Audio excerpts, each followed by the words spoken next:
Anantnag sir ಬರೋ ತನಕ ಶೂಟಿಂಗ್ಗೆ ಎಲ್ಲಾ ಮಜ್ಜಾ ಮಾಡ್ಕೊಂಡ್ ಮಕ್ಕಳು ನಾವು ಎಲ್ಲ ಶೂಟಿಂಗ್ ಮಾಡ್ತಾ ಇದ್ವಿ. ನನಗೆ ಅನಂತ್ ಸರ್ ಜೊತೆ 2 ಸಿನಿಮಾ ಆಗೋಗಿತ್ತು ಆಲ್ರೆಡಿ, ಐ ನೋ ಹಿಮ್.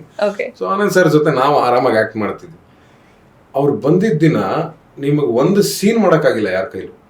ಎಲ್ರು ನಾನು ಹೇಳ್ತಾ ಇದ್ನಿಲ್ಲೋ ಅವ್ರು ಏನು ಎಲ್ಲ ಕಂಡ್ರು, ಡೈಲಾಗ್ ತಗೊಳ್ರು, ಮಕ್ಳಿಗೆ ಹೇಳ್ತಾ ಇದೀನಿ, ಯಾರು ಕೇಳ್ತಾ ಇಲ್ಲ. ಆಮೇಲೆ ಅನಂತ್ನಾಗ್ ಸರ್ ಗೊತ್ತಾಗೋಯ್ತು ಸಾಯಂಕಾಲ ಆಗ್ತಿದ್ದಂಗೆ, ರಿಷಬ್ ಸರ್ ಪ್ಯಾಕಪ್ ಆಯ್ತು, ನೀವು ಹೊರಡ್ಬೋದು ಸರ್. ಇಲ್ಲ ಇಲ್ಲ ನಾವು ಅಲ್ಲ, ಎಲ್ಲರನ್ನು ಕರೀಲಿ ಅಂತ. He sat with all artist for 1 hour. Exactly. ಆ ಮಕ್ಕಳನ್ನೆಲ್ಲ ಮಾತಾಡ್ಸಿ, ನೀ ಏನ್ ಓದ್ತ್ಯಾ, ನೀ ಏನ್ ಮಾಡ್ತ್ಯಾ, ನಿಂಗೇನ ಡ್ಯಾನ್ಸ್ ಬರುತ್ತೇನ, ಮಾಡೋಣ ನೋಡೋಣ, ಹಿಂಗ್ ಮಾಡಿ ಮಾಡಿ ಮಾಡಿ ಮಾಡಿ ಹಿ ಮೇಡ್ ದಮ್ ಕಂಫರ್ಟಬಲ್.